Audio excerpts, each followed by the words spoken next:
We're at Lake Lanier today, just put in at Bayless Creek Ramp, and I pulled over here in the shade to get ready to go fishing. You know, if you don't fish Lanier a lot, this is a tough lake to fish because you've got to keep up with the fish. You've got to know where to start, what the fish are doing at this time of the year, or the time of year you're fishing. We're here in mid-July. I expect the fish to be on deep brush piles. That's always a pretty good pattern here.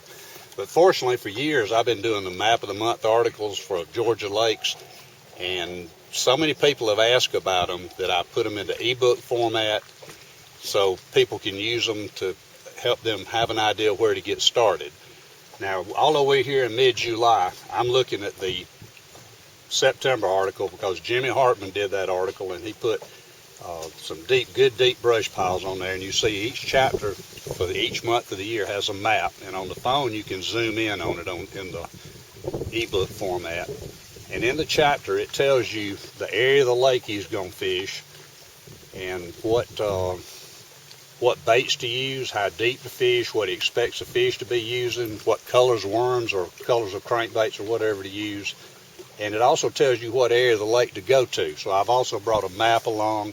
It's good to have a map to help you figure out where you are on the lake if you're not familiar with it. All right, I've taken the GPS coordinates for the holes in this article, and I've put them into my GPS. You can use a handheld GPS. Any GPS will work. And you see all the holes on this GPS that we can check out today. I'm going to start on a deep brush pile. If you don't like ebooks, a book is available on a CD, and you can print out. It's exactly the same thing from the cover picture to the maps and all the articles, and you can print them out one chapter at a time, or as I've done, print out the whole book, and that way you'll know where to go. You can have it in your hand if you don't want to use an ebook. The CDs are $6, the ebook is $4.99, so it's cheaper than a bass lure. All right, we're going to pick out one of those holes and go start on it, follow Jimmy's patterns, and see if we can catch a spotted bass. I've ridden around to Bud Creek.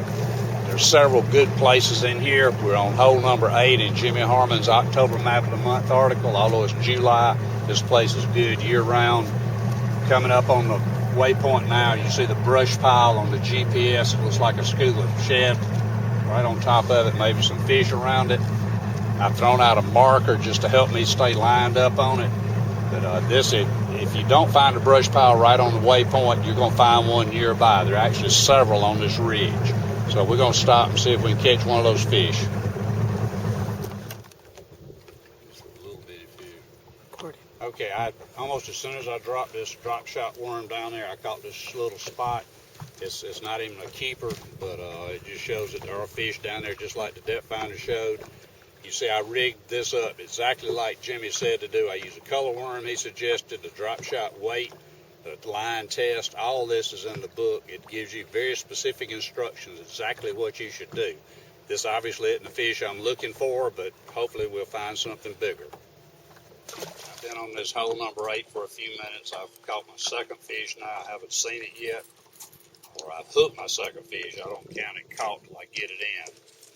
But again, I'm using a spinning rod and an 8-pound test line, the worm that Jimmy Harmon recommended, the weight he recommends, the length leader he recommends. This was a little bigger, but not much. It's still not a keeper. But this just shows that there are fish here. We may be fishing a little too shallow for July. This was an October article, and the fish would be a little more shallow in the cooler water. So, but it works, and we're going to try some other places and see if we can find some bigger fish. I was catching little fish out in about 20 feet of water, and I realized I was probably fishing too shallow, so I moved to another spot, another Map of the Month hole. I dropped the drop shot down 30 feet into a brush pile here, and I've hooked what feels like a decent fish. I haven't seen it yet, but I think this is one I'm going to need the net for. And hopefully I'll be able to get it up.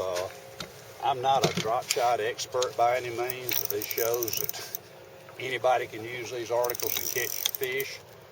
And I'm always panicking with this light line and pulling fish out of brush piles. And he's not that big. I just saw him then, but he looks like a good keeper fish though. These spots at Lanier fight like crazy, you know, especially on a light drop shot rig like this. They're a lot of fun to catch. And in my club tournaments, one that I'm trying to get in right now, I'd be thrilled to have. It looks like a good solid Lanier keeper if I can get him to the boat.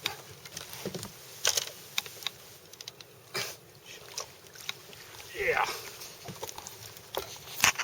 That's a little bit better fish. That's by using these Map of the Month articles, I knew what Jimmy said in his article that I was probably fishing too shallow for the July time frame. So I moved out deeper, and sure enough, I caught a better fish. This is still not a big fish by any means, but he's healthy. You can see how fat he is. It's a pretty fish.